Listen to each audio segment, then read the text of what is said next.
So I think we'll go ahead and get started. I'm gonna bear with me 1 second because I'd like to adequately introduce you, Liza. Our guest today is Liza, and were you Reichman? Is that correct? Am I? Yes, Yeah. it's all good. Great, Yes. great, great. Well, please correct me if I make a mistake. I think Lisa is a PhD candidate in Central and Eastern European Studies at the University of Glasgow. Welcome. Lisa's from Ukraine, Khmelnytskyi, and moved to Glasgow in October 21 to work on her PhD thesis. Her research is on the lived experiences of Russia's ongoing war against Ukraine and how it shapes the perception of fairness, justice among Ukrainian citizens in the time of war. It's very important work. Prior to this, in 2017 through 21, she worked at Kyiv for the Swiss private diplomacy organization, Center for Humanitarian Dialogue, with a focus on the armed conflict in the east of Ukraine, Donetsk and Luhansk. In 2015, 2017, she worked as an analyst for Ukrainian NGO Donbas think tank and Civic holding group of influence, focusing on reintegration measures in response to the armed conflict in the east of Ukraine. Very, very amazing work. Lisa graduated from Kyiv National Shevchenko University with her bachelor's degree in political science. She completed an international master's program in Russian, Central and Eastern European Studies at the University of Glasgow. And I am going to mess that up. Jagiellonian. Jagiellonian. Thank you. University of Krakow, Poland. I appreciate your patience with my introduction.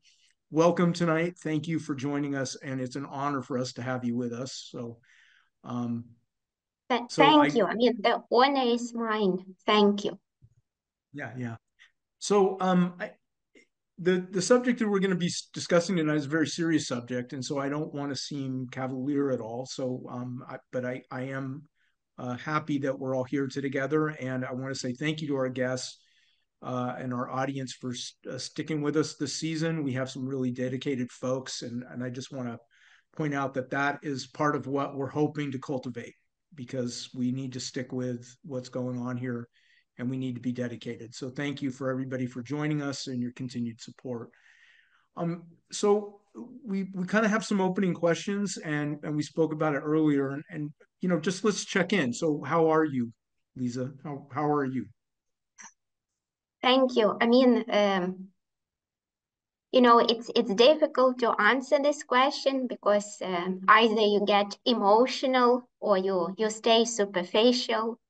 But I think I will, in this case, refer to my PhD supervisor, who calls this state abnormal normality, because there is some kind of getting used to this state, but still there are dips and plateaus. And in terms of going on in Ukraine in the recent week, there is still that kind of deep dread of what is going to happen and anticipation. So it is difficult to say that we are getting used to it. I don't think it's really the case. But yeah, it's a lot of coping. Thank you, and I understand, and I appreciate that too, because I think that it's something that we're all struggling with on a lot of ways, is how to put perspective, right, and also stay in the moment. So thank you. We like to also ask, as kind of a traditional leading question, so what does Ukrainian victory look like for you, personally and professionally?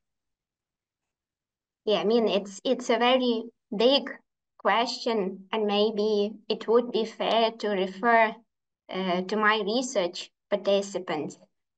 But maybe summarizing their vision and also my vision, I think the first thing we have to say, it has to be fair victory. So fair victory for Ukrainian people, for Ukrainian society, for Ukrainian state. And by fair victory, I mean that it has to be fair to the struggles and pain that Ukrainian people have invested, in standing up for their country and for their lives. So I think for me, it's about fairness of this victory, but also this vision of Ukraine we are fighting for. So it seems that these struggles, since 2013, 2014, there has been this crystallization of what Ukraine looks like and how we see Ukraine and how we want to build it. And there is a lot of transformation that is taking place and has to take place. And maybe you have come across this narrative among Ukrainian intellectuals and experts that it's important. There is this concern that we might win the war, militarily speaking, but lose peace. And I think maybe it's a bit of a pessimistic touch here. But it is important to keep in mind what we are fighting for and what kind of Ukraine we want. And speaking about my research participants, 30 of them, I have to say that no one had any doubt that we will win. So that's very important. But the question is, and what then? So some of them were asking this question. Thank you. It's a struggle to kind of put it into context. So I appreciate how you frame that as well, and that it's still an ongoing question. It's not something that's easy to answer. So, I think for purposes, we talked about this a little earlier when we met in the week, and I think it would be helpful if you could maybe give us a little kind of scope or context for your work, so that the audience kind of understands, that, and a little bit of the terminology that you might be kind of using, and then we can explore maybe some of the what you can share about your findings and the work that you're doing, and how it translates to kind of a larger narrative, because I think that would be very, very beneficial for our audience and for me too. So Sure. But if anything that I'm saying does not make sense, just let me know and I will try to clarify. So yes, as Jeff mentioned, my research focuses on the lived experience of the ongoing Russia's invasion of Ukraine among Ukrainian citizens and how this experience shapes their perception of fairness and justice. And why is it important to use both words? Because in Ukrainian context, these are different words. So справедливість и правосуддя. One is more about moral aspect of fairness, the other one more about judicial aspect of it. But my main research question is actually, what does it mean to think about justice and research justice at the time of war? And it's a very complex task, and I'm trying to approach it through the framework of transitional justice. So if you're not that familiar, it is basically a wide range of judicial and non-judicial measures of addressing the violence in the past. So this includes accountability measures, reparations, compensations, establishing truth, memorialization, institutional reforms, and so on and so forth.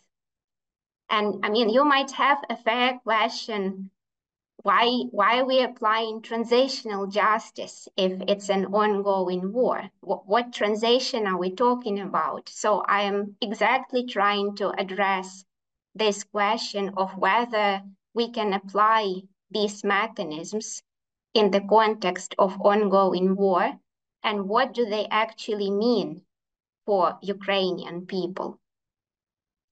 So my research, I have to say right away, I'm not a lawyer. So I'm not approaching this from the angle of international humanitarian law, international criminal law. It's more from the social sciences perspective, which is oral history, ethnography, and trying to really dig into the meanings and perceptions of all of these mechanisms. So in international practice of peacekeeping and transitional justice, there is there are frameworks and guidance on what these mechanisms mean and how can they be applied, but they have to be contextually tailored and driven by local agency. So they cannot be imposed just a blueprint as a blueprint. And obviously, looking at the debate, there are already justice mechanisms being discussed and being implemented in Ukraine, both at the international level and at the national level. And it's very important to understand what the demands and what the needs of survivors of the invasion, of the war, and of the committed crimes are, to be able to tailor these mechanisms to their needs and demands. So this is a very ambitious task. Any transitional justice process is huge, especially as we keep in mind all the previous layers of Ukraine's transition. So obviously the invasion did not happen in the vacuum. So we have post-Soviet transition and democratic transition. Orange Revolution, the Maidan Revolution, the armed conflict in Donbas, annexation of Crimea, these all generate layers and layers of justice claims. So, but I'm focusing specifically on this current Russia's invasion of Ukraine. So, sorry if this is maybe too much to start with, but yeah, happy to. Yeah, it's perfect, and I'm so glad that you're talking to us about transitional justice and what that could possibly mean, because I think that is an initial question: is the sort of the transition from what? And I think you gave a really good explanation of that. I was wondering if you could talk to us more about the kinds of people you'd interviewed for your work, because this sounds like a very intense kind of research and work to do, to think about these different layers of justice. So yeah, I'd love to hear you talk more about the kinds of people you've talked to. Yeah, thank you. So overall, right away, I have to say that my field work took place from December 2022 until May 2023. So just keeping in mind the context, because it's very dynamic and it changes rapidly. So we are keeping in mind those moods. So I have 30 Ukrainian participants. Some of them stayed in Ukraine in different regions, including Kyiv, Kharkiv, Zaporizhia, Odessa, Khmelnytskyi region, Lviv. Then I also have Ukrainian citizens who left Ukraine after February 2022 and moved to Scotland, because I'm here in Glasgow, so that I could interview them in person. And I was observing actually how the Ukrainian community here was expanding in the protests, in fundraising events, and any humanitarian cause for Ukraine.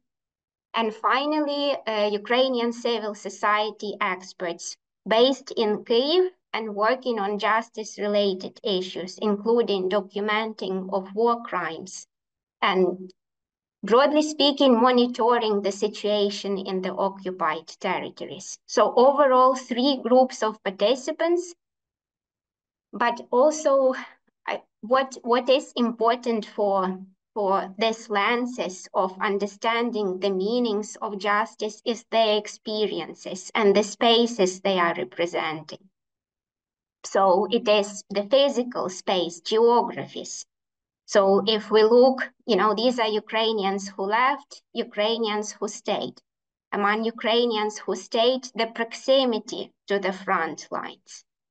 Experiences conditioned by war.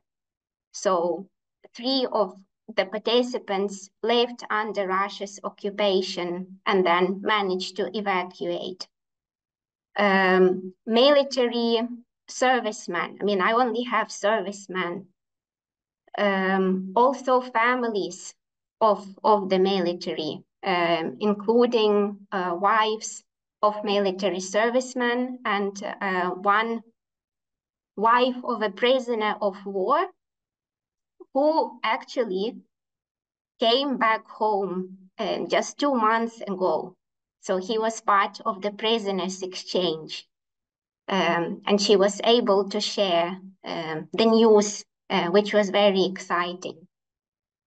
Of course, volunteers, fundraisers from different regions of Ukraine, some doctors, teachers, civil servants. So I was trying to come up with some criteria that would help me reflect different experiences of war. And why it's important? Because that's how justice claims are shaped. So that experience and proximity to war can be linked to shaping these justice claims. So I also have to say that these are mostly people late 20s, 30s, 40s, early 50s. Yeah, so maybe I will leave it here, but have to speak more about them. So maybe given that, we can dig a little deeper, but can you give us just some general like takeaways? So obviously that those interviews helped you form a framework, right? So that you could start to kind of put them in some, make sense of them, I guess would be.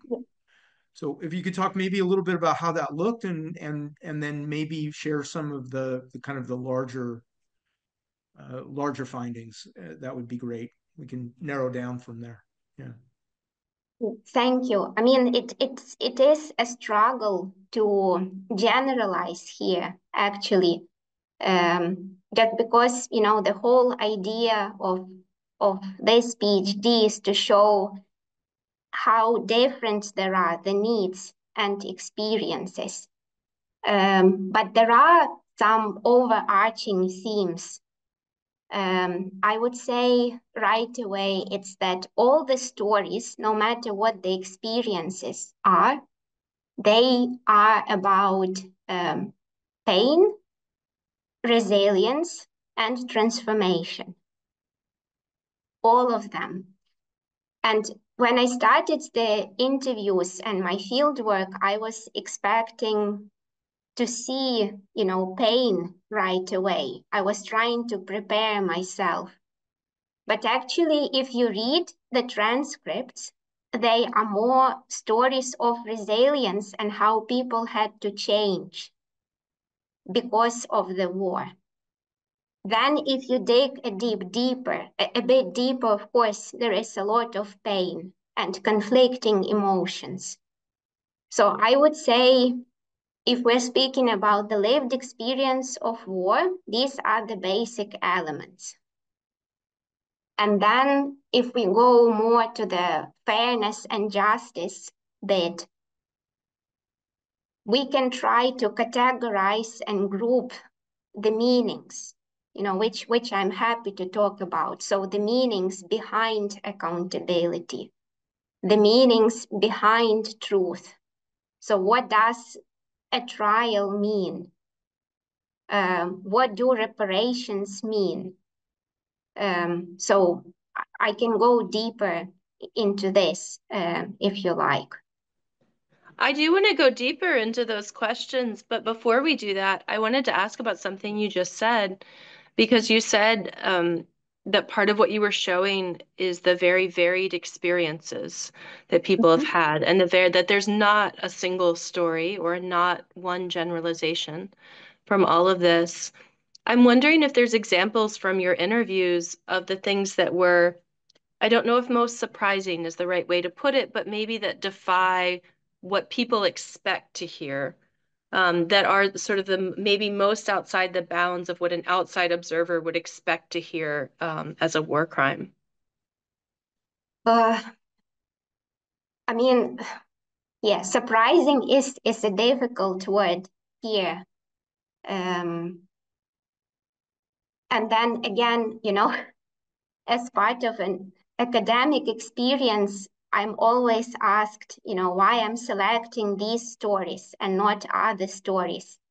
Which experiences are more iconic than others, or which experience are more marginal than others. But right away, what comes to my mind is actually the story of the wife of the prisoner of war. I think because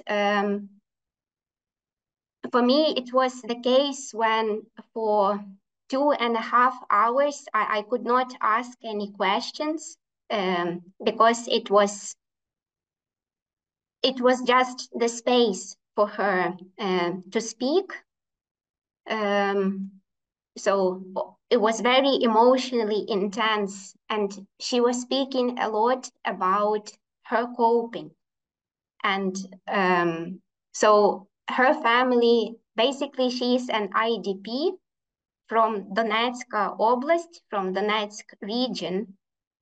And when the full-scale invasion started, her husband happened to be in Mariupol. And then he ended up being in the point which we all know, Ilyich factory, where he was captured in spring 2022.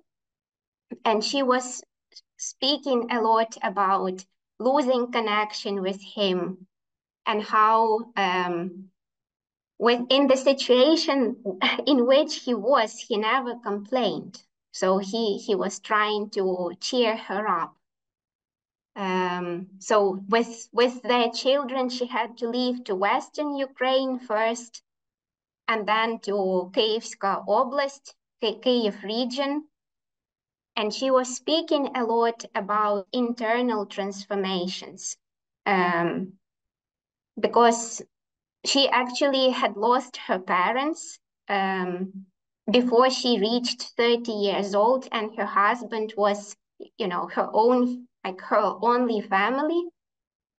And she was speaking a lot about how she had to learn to be self-sufficient and take care of her children and understand her professional side and how she can contribute. So as an IDP, she volunteered a lot. She worked with IDPs, so she was trying to be useful. And meanwhile, trying to write all these letters to the Ukrainian state officials, to the International Committee of the Red Cross. Maybe some of you are familiar, but the procedure of trying and identify where your family member is very complicated, and yeah, it's really difficult. And she managed to get some news of where he was. So she was sharing a lot about that process.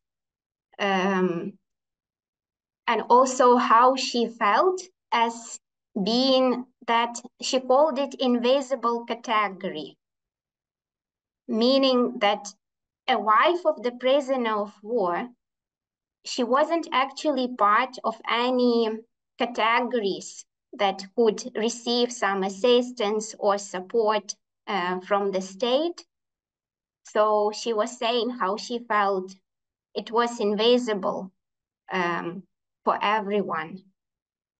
So I followed up with her in September this year to check how they were doing, and she shared the news.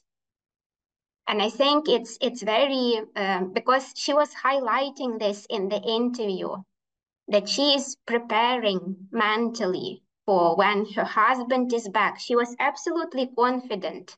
She was absolutely confident he would come back, and she would need to create this supportive environment for him, and that he will have to rehabilitate and reintegrate into the society. And there was a lot of concern, you know, whether she will manage to. And in her message, she said, yeah, we have the best news. Our daddy is back, but we are learning to live anew. So it's very hard.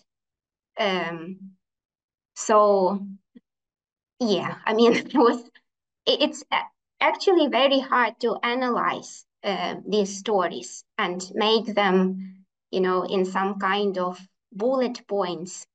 But it's just an illustration. And maybe if there is time, I don't know, for other stories. If not, I can, yeah, if there are other questions. Oh, I think there's absolutely time for other stories, and you should tell them. I mean, the only thing I wanted to ask about, I mean, it's the dimensions of tragedy and the depth of it are really remarkable. And I wonder what you, even within that family, what does justice look like for his children, for his wife, for him? I mean, and I don't know that you can answer that, because I mean, part of my sense of part of your project is that it's people answering that question for themselves. What does justice mean for them? But do you have any sense of what that family would feel like is justice for them out of this? To be honest, I would probably have to speak to them again, just because so much has changed. So we spoke with my participant in April 2023. And she was speaking a lot about, you know, the unfairness of the procedures, and how she was struggling a lot. And that fear of reintegration and rehabilitation and how it will look like. So I think in terms of this family, I would probably not take it on myself to say, you know, what they see as justice now, after her husband is back. But speaking of the scale of tragedy, actually, another story came to my mind. An artist from Odessa, and what just came to my mind is his comparison, because we were conducting an interview in February 2023, just after the earthquakes in Syria and Turkey. And what I was really not expecting in the interview, when I asked him about fairness, he started speaking about the earthquake in Syria and Turkey, and comparing the two tragedies. And he was saying, of course, it sounds cynical and maybe crazy, but if I had to choose between the two, you know, whether to die from that or the other one, I would probably choose a natural disaster, because a war to him is more unfair. It is unfair because it is deliberate. So it's as he said, it's deliberately someone pushing a button in the, you know, missile operation. A pilot is flying, and the pilot understands what he is doing. So, but with the nature, we cannot hold nature accountable. it's impossible. Like, we cannot make sense. It's a completely, beyond our control. So I completely did not expect this. I thought this was very powerful. Yeah, and I mean, another story, because I probably have to speak about Ukrainians who left Ukraine as well, and what they are dealing with the migration. It was a story of a woman from Zaporizhia who moved to the UK with her 2 children, but her husband stayed in Zaporizhia. He was still working at a factory. Later on, he was mobilized, and unfortunately, in September, he died.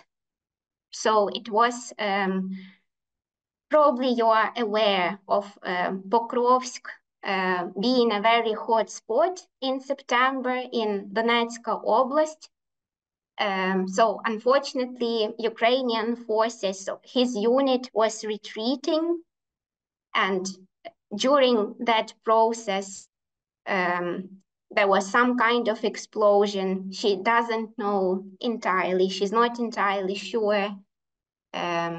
But the commander of the unit is sure that he did not manage to survive. So see, there are very different turning points to the stories, and also her story of trying without knowing any English, by the way. So she was a lawyer in Zaporizhia, a civil servant, without knowing English, coming to Glasgow, trying to find a job in hospitality, because she had to sustain herself. So again, a lot of resilience, a lot of making sense, also a lot of wisdom, just practical wisdom. So this is just to give maybe, a range of in which conditions people speak about justice. But if we start going into accountability, and how it is important and what other measures are important, accountability is 100% important for all the participants. So even 200%.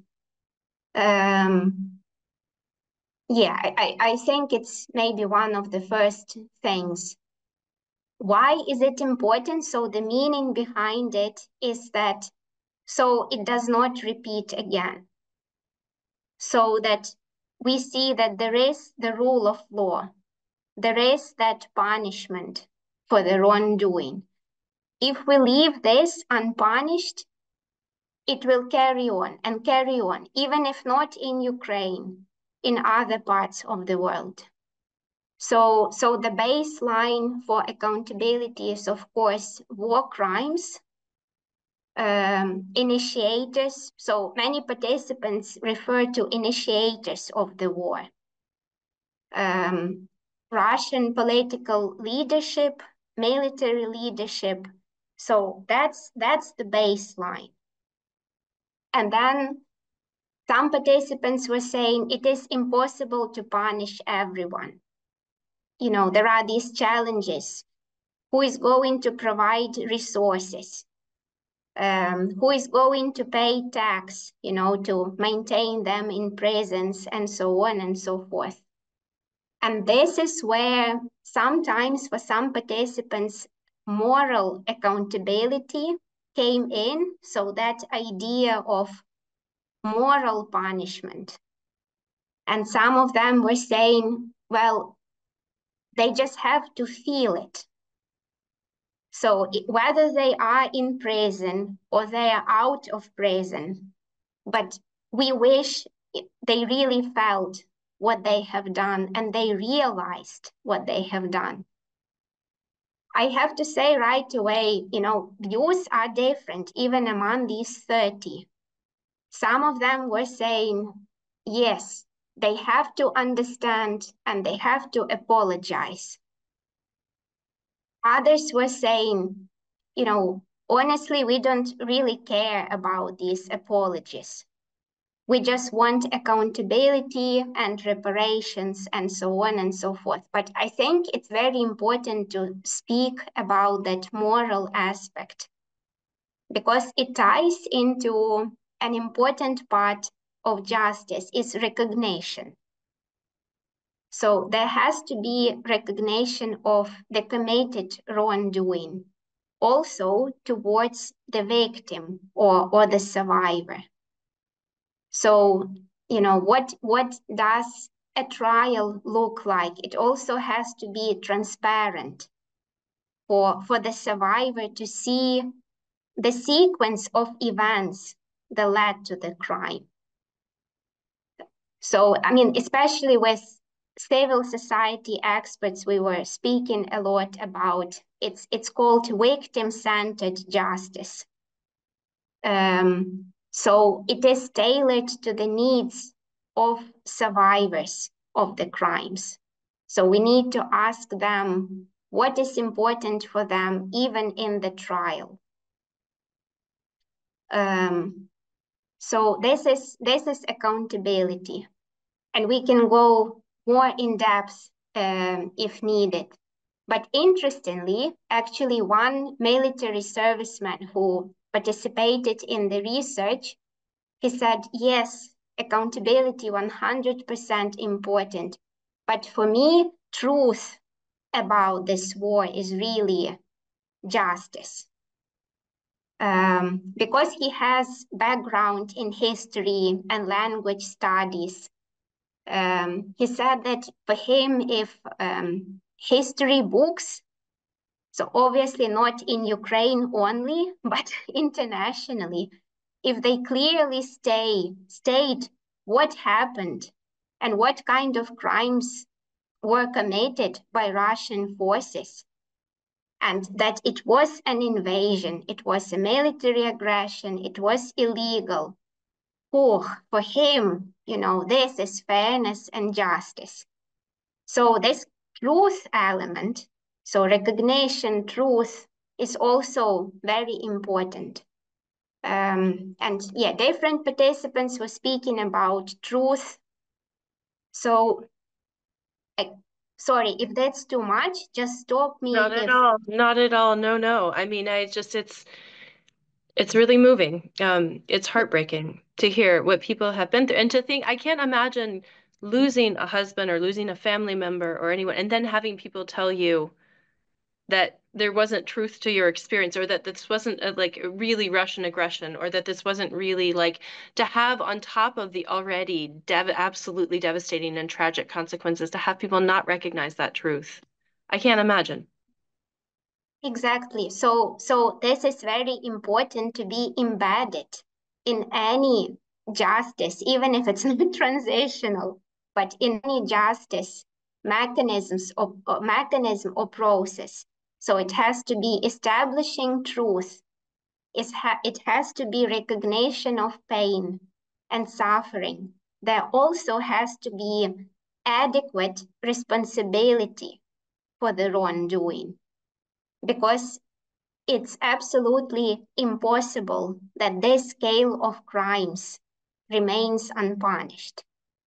So, I mean, I can speak maybe a bit more on truth because it has two dimensions. So this external one, more of the world recognizing the facts, but also there is an internal dimension.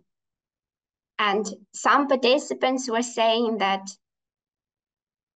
we are not told the entire truth about the war. So in Ukrainian media, meaning.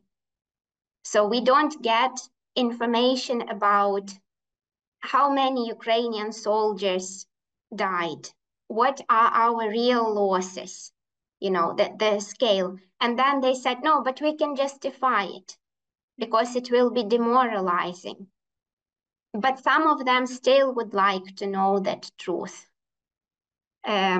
Obviously, here there is that tendency to rely more on personal connections. So, I mean, obviously, most Ukrainians have someone either serving in the front lines or being in proximity to war. And they were referencing a lot these insights. You know, oh, my friend, he is serving. So that's the truth. So being actually there in the epicenter of the war makes it a more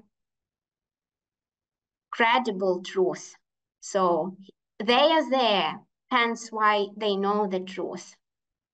And a bit of unfairness is about portrayal of stories. So which stories make, you know, are discussed in the media and which stories are not.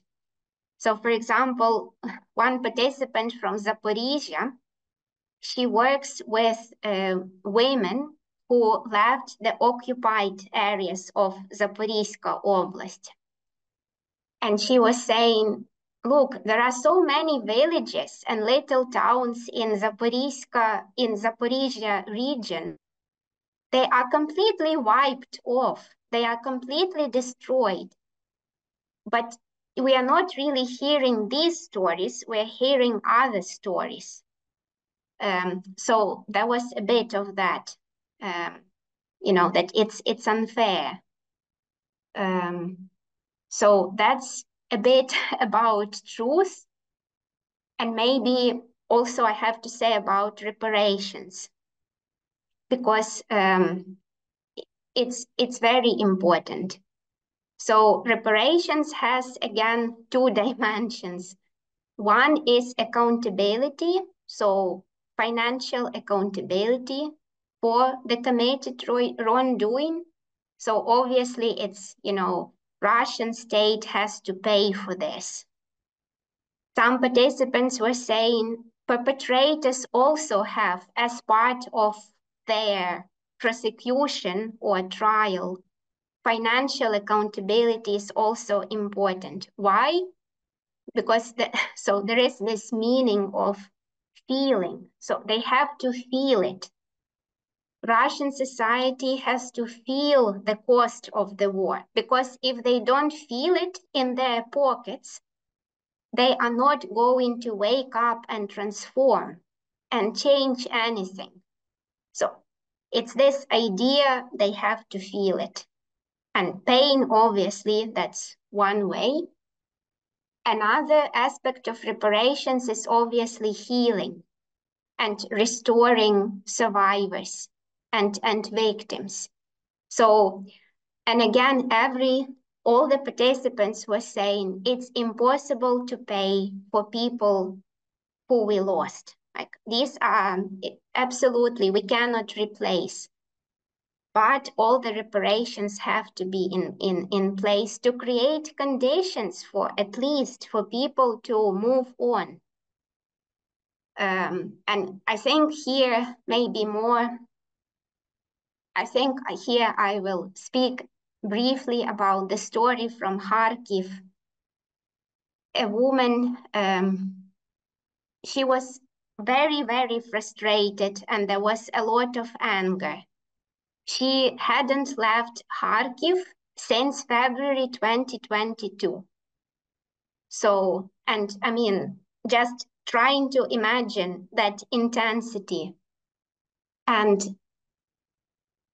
you might be aware of Saltivka district. It's very much, I mean, it's heavily destroyed.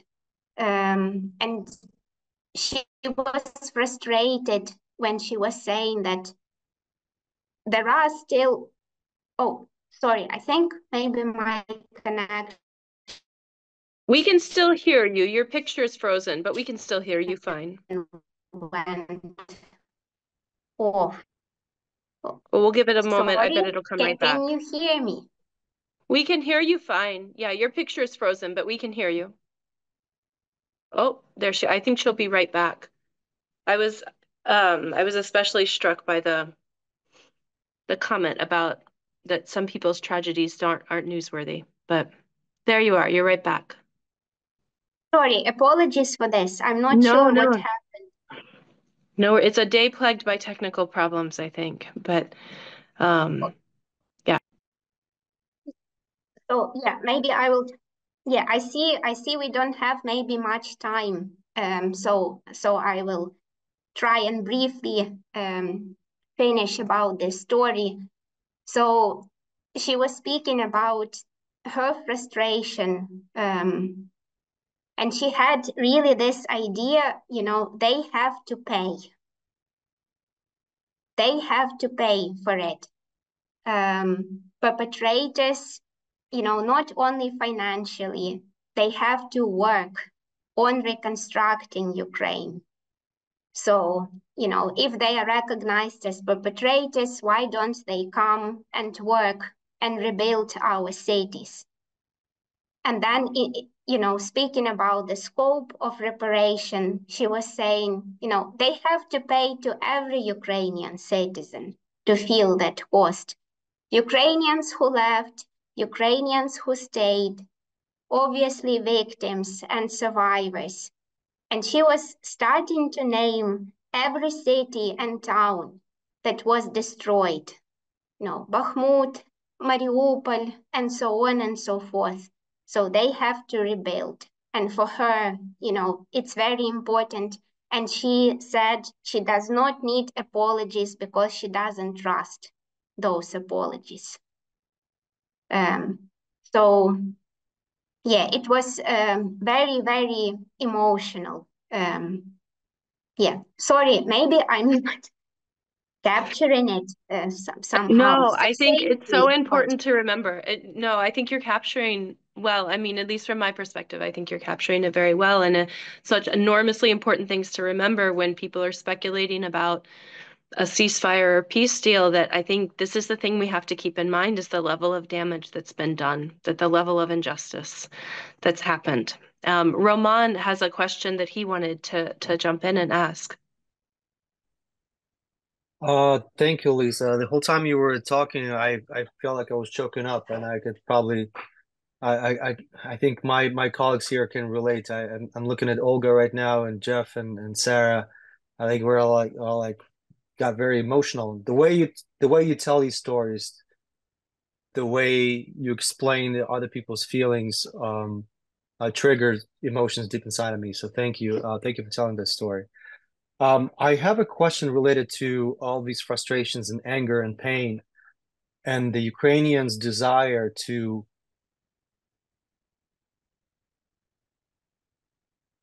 reciprocate. I'm looking for a better term. And this is something that I've realized that our Western friends are not really buying into. The folks in the West get really upset, I would say, maybe, or get shocked whenever they hear Ukrainians say, well, we want the Russian villages be destroyed. We want the Russian communities be leveled to the ground. And only when that happens, there may be peace. And so I don't think they can reconcile with the fact that many Ukrainians feel that way, especially whenever your city is bombarded in the middle of the night, and especially as you see blood and dead bodies, lying on the ground. Uh, Ultimately, your first reaction would be anger, shock, and vendetta, the desire to revenge. How do you explain that from the justice point of view? If I'm formulating my question right. Thank you very much. I mean, it's a very important question, and that's exactly at the heart of justice at the time of war, because there is so much pain, so many emotions, which are absolutely natural reactions to what is happening. I mean, I have to say that among my participants, what I was hearing is that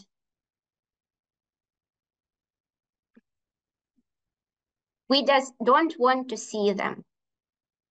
We just don't want to see these people. And Russia cannot exist in its current form for us to be able to coexist.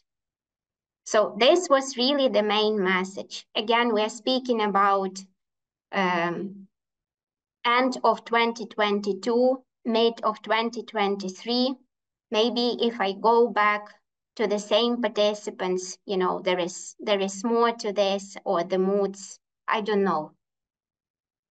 But I think it's very important that, you know, we don't want to see them, we don't want to deal with them, and something has to change. So actually, many of my participants were speaking about disintegration of Russia, which at one point, you know, was kind of an idea. I think now nobody believes in it, you know, in the possibility of it in the nearest future. Disintegrate into different states. The political regime has to change. The society has to change. Interestingly, now I'm thinking about the two psychologists among my research participants, and one of them was saying, we cannot focus on them. Like, our locus of attention should be on us and surviving and preserving ourselves. So if we focus on them and, you know, how they need to change, like, I don't even want to spend my energy on this. And this is someone who works in nonviolent communication and mediation. So it's a professional dealing with difficult emotions. She was saying she is not ready to deal with their issues. But I think I really cannot speak about revenge here, because not many participants were actually speaking, you know, that they want them to disappear, or, you know, it's more about transformation.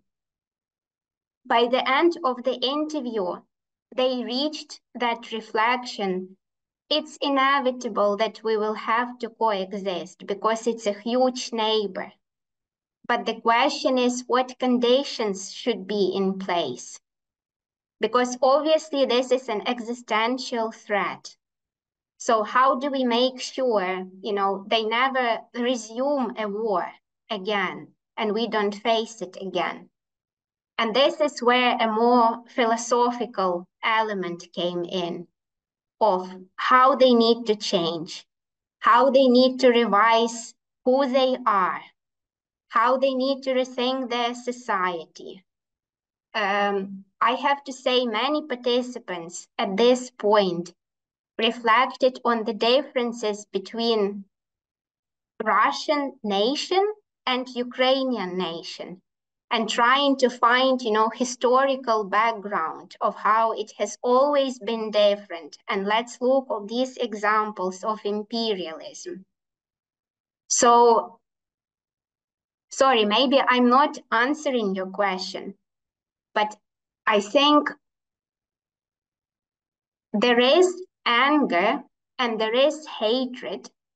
There are strong emotions, but underneath that, there is also that realization, okay, we will have to live with them somehow, and the conditions for this have to be created. So obviously, you know, for example, civil society experts were speaking a lot about new security guarantees systems. Obviously, everyone was criticizing the UN, you know, and all these slow procedures and Russia's veto right. And yeah, we are all aware of this.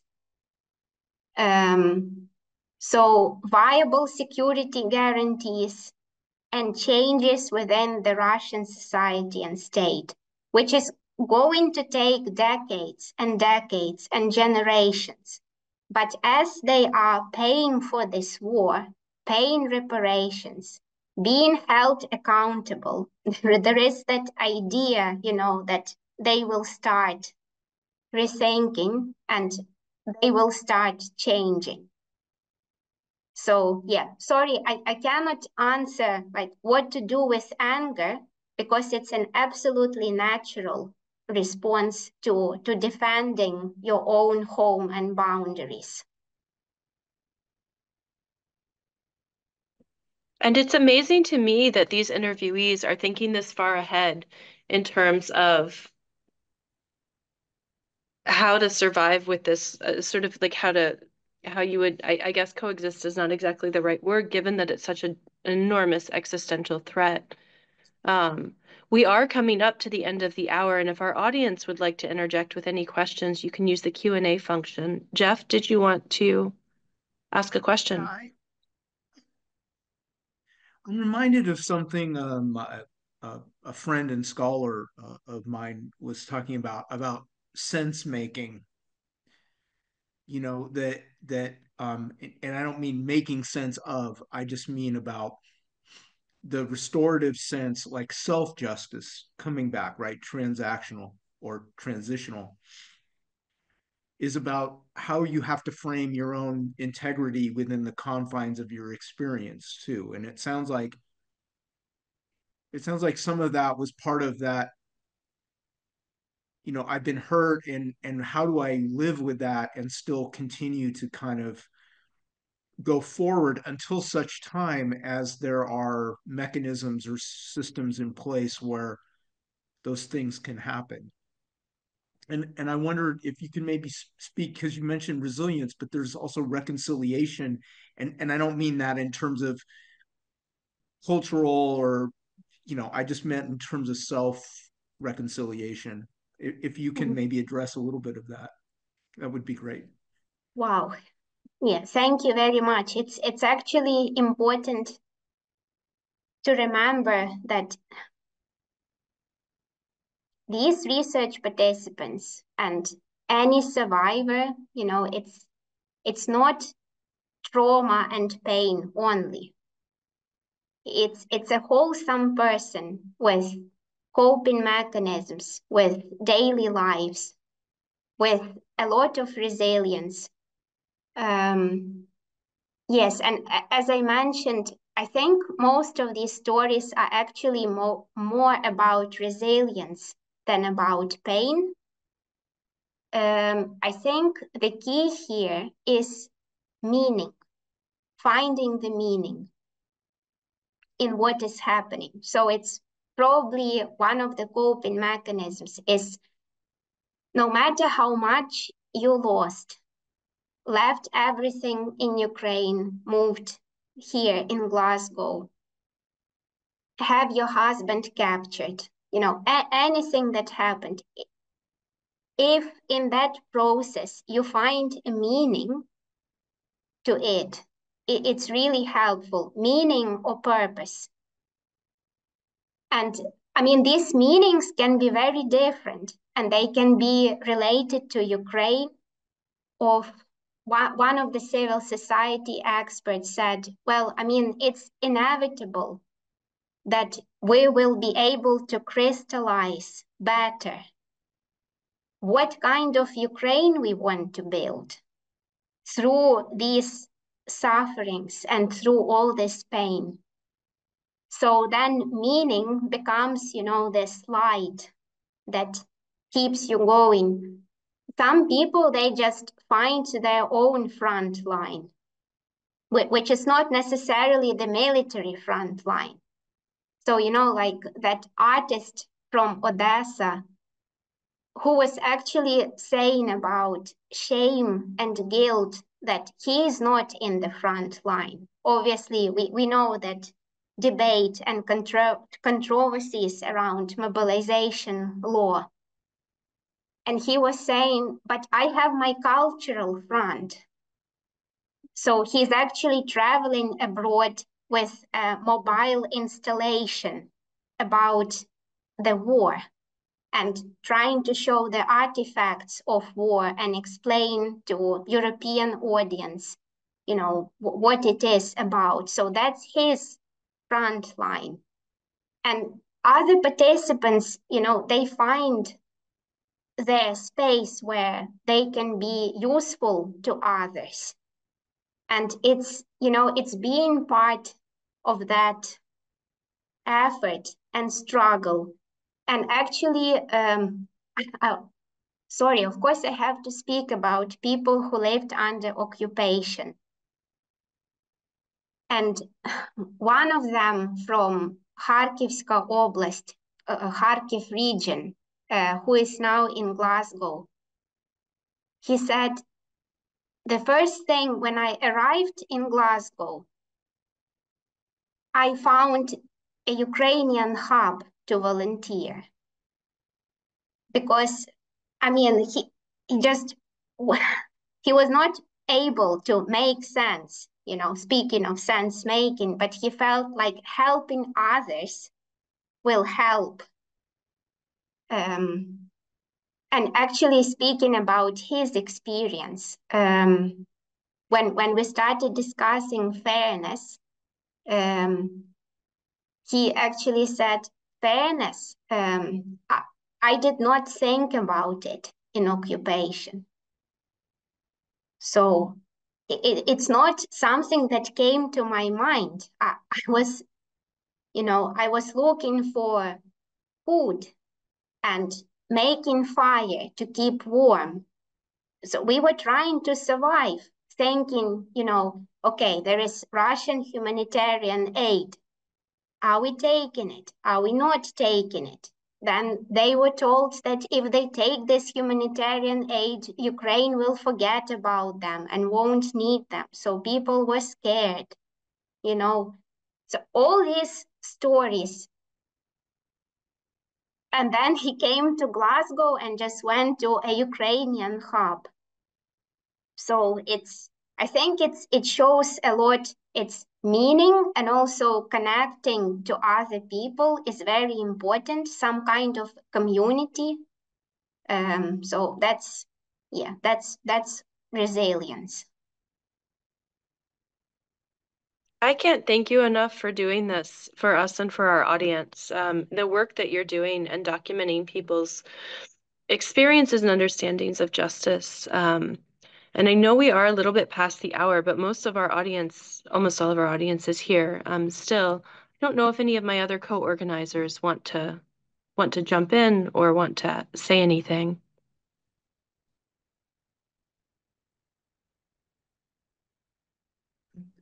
I have one last small question, if Liza doesn't mind staying, before we. You mentioned the hardship about negotiating a complex system to find her husband, and I know it's probably it's articulated probably differently, but that's a compounding injustice too. It's unintentional as it may be, because obviously we, you know, from a humanitarian state, bureaucracy wants to assist and whatever, but those systems can be kind of almost inhumane. And how does that kind of, how is that different in a conversation with some of your interviewees about the systems that they've had to go through, be it immigration or location or Red Cross, and how do they differentiate that from obvious? I'm sure, but I think you get the meaning of my question. So Yes. Yeah, so you know that systems and notorious bureaucracy is obviously always there. It was mentioned several times in different contexts. Also, the other military servicemen actually mentioned the bureaucracy of the army system and how, because both of them are not professional military. So they actually mobilized from civilian professions. So for him, dealing with that system was too much. So he was speaking about that bureaucracy and how it has to be reformed, how it has to change. That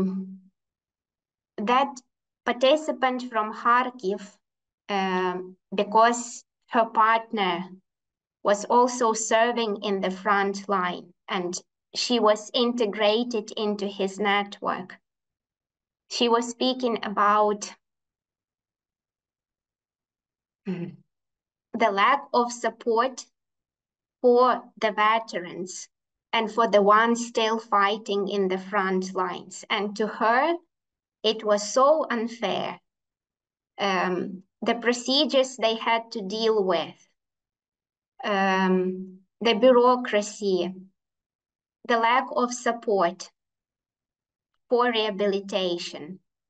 And actually, I mean, anyone related to military spoke quite a lot, like trying to really advocate and say, you know, more needs to be done, more needs to be done. They are defending us, you know, more needs to be done. Interestingly, of course, I mean, I cannot forget social justice. I mean, because you're speaking more about that, you know, internal dimension of how the systems can be improved. Interestingly enough, when speaking about fairness, some participants mentioned not only war-related fairness, but also that social fairness, social justice. Here we are speaking about the vision, because you asked me about victory initially. So definitely in that vision of victory and transformation, there will be more of social justice. Yes, of course, you know, many participants mentioned corruption and how unfair and immoral it is to carry on with corruption at the time of war. So there was definitely that dimension of it. So I'm not even sure how to properly cluster it, you know, maybe war related and then Ukraine related. So, yeah. I just hope that everyone listening and all of us, I mean, especially, well, myself and everyone listening, at least remembers this when there start to be negotiations about a ceasefire or some sort of peace agreement or some sort of, that this is the thing to remember, that there has to be some kind of justice in that, and that justice is, at least to me, a high bar, is the best I can put it. Liza, would you like to make any final remarks or anything before we give you a final thank you? I think it's maybe the ultimate justice claim summarizing all of this. We cannot let all of this pain and losses be in vain. That's an absolute, you know, I would probably put it at the very top. So much has been lost, so many people. We just cannot let this, you know, I don't know, whatever it is. I think this is the sense that I got probably from all of my participants, so that it's not all in vain. We had Maidan, obviously, you know, not everyone was supporting it, but I mean the ideas behind Maidan of changing. Now we have, you know, 1,000 maybe times bigger or 1,000,000 times bigger struggle. And if now we let it, you know, go in vain, it will be an absolute tragedy. So, and I think for military in particular, that's really, you know, that's really precious. So that, yeah, it's not in vain. Thank you. Thank you for that. And Barbara Leopold, who is a regular attendee at these, is also saying, I want to thank our speaker for this challenging and moving presentation, and also to acknowledge how difficult this is for our Ukrainian colleagues who are present, which I think, I mean, you can visibly see on the screen for how difficult that is, especially I think at the moment we're at. I don't want to speak for other people, but it's a very bad time for Ukraine at this particular moment. So thank you very much. It's thank you. attention is really important, that meaningful, deep attention. Thank you. It is, and thank you, because you're doing this work, and so your attention is on this all the time. I mean, I owe it to my participants, because being willing to open up and share this, it's a lot. Yeah. Yeah.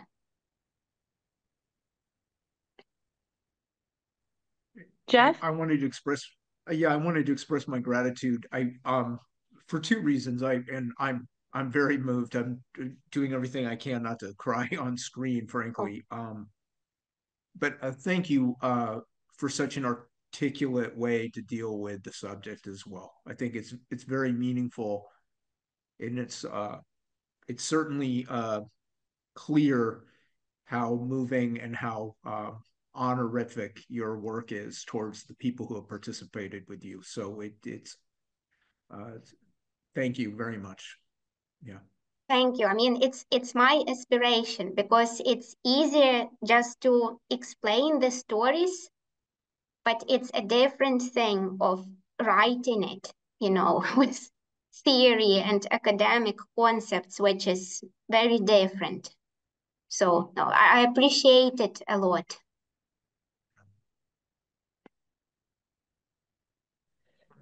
So I think we can say yeah, it's a very difficult subject, and appreciate the audience sticking with us. Olha, Roman, Sarah, Liza, thank you for what I think has been one of the most informative sessions we've had, and certainly the most moving. And I don't know what else to say after that, other than we continue to appreciate your support and your encouragement, and please take the stories and this series forward as much as you can to continue to support Ukraine, and don't let it be forgotten. So we'll post a recording of this as long as Liza is all right with that, and we'll share that as usual. And so you can share the recording of this as well, because I think this is such a powerful testament to the importance of these transitional justice, of some kind of justice for Ukraine. I want to also use this opportunity to thank Liza and my fellow co-organizers, but also, most importantly, the audience who keeps coming to these events. And we know that, Thanksgiving is just around the corner. And I want to use that as an opportunity to thank each and every one of you for caring about Ukraine, for supporting Ukraine, for donating your time, your attention, as Liza mentioned, and encourage you to think about Ukraine and your Ukrainian friends on your Thanksgiving Day. And maybe I challenge you to do something on that day to support Ukraine. If it's not something that you do every day, try to do it on Thanksgiving Day. And I'm definitely gonna think about all of you on Thanksgiving, because without your support, without your help, as limited and not timely as some people tend to complain about, I think without it, we would not been having these discussions already. So thank you. And we have a couple of our audience members. Pavel Petrovsky, who is always here, says, as a Central European, I am especially grateful for this challenging but important talk. And David O'Keefe is saying, thank you for your presentation and very important work. Thank you very much. Thank you. Thank you. Be well, everyone. Thank you.